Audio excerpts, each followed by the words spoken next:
TikTok users, nakikita niyo ba itong nakakulay orange na hugis oblong? Ayan o, nakikita niyo yung mga yan? Yan o, yan o, nakaturo yung arrow na yan o, yun o. Tapos naka-oblong na kulay orange. Nakalantad yung mga bulsa. O, nakalantad o. Sa isang maikling short, pinutol lang naman yan eh. Pantalon yan na pinutol. Kaya naging short. Nasuot ng babaeng naka-shade at naka-blonde na buhok. O, ayun o. Ano tawag dyan? Kasi sinearch ko sa Google, wala namang ganitong tawag. O, kahit kayo mag-search nito sa Google, wala kayong makikita ng ganitong tawag. Eh, bulsa, eh, di naman, bulsa alam natin yan. Eh, pero ano tawag dyan sa nakalantad na yan, paglantad ng bulsang yan? Kasi pantapos putulin yung shirt eh, di ba? Eh, putulin yung pantalon eh, o, ginawang shirt ng babaeng ito. O, ayun o. O, nakalantad yung bulsa, na kulay o puti. Ayun o, kitang kita. O, ano tawag dyan? O, tapos ito pa, o, meron pang isang example ito. O, kamukha mo ni Aubrey Bryce, o. O, di ba? Kamukha ni Aubrey Bryce, o.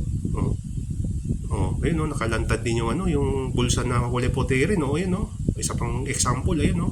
O, ano tawag dyan?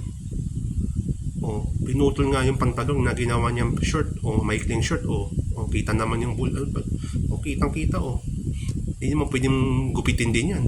O, eh, butas yung mabubutas yung nilagyan mo sa bulsa, di ba? Pag pinutol mo, o pinutol nyo, di ba? O, ano tawag dyan? O, bulsa, hindi naman bulsa eh. Eh, bulsa, yung yung paglantad niyan, ano tawag dyan? O, di ba? Parang, kasi sinerch sa Google, wala kayong makikita ganyang katawagan. O, mga kaibigan, ako nang bahala dyan.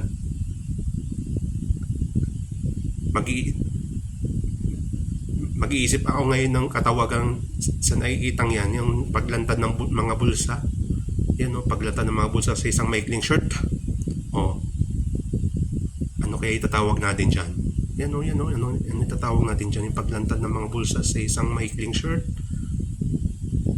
Ayun, alam ko na mga kaibigan. Paktad mga kaibigan. Paktad.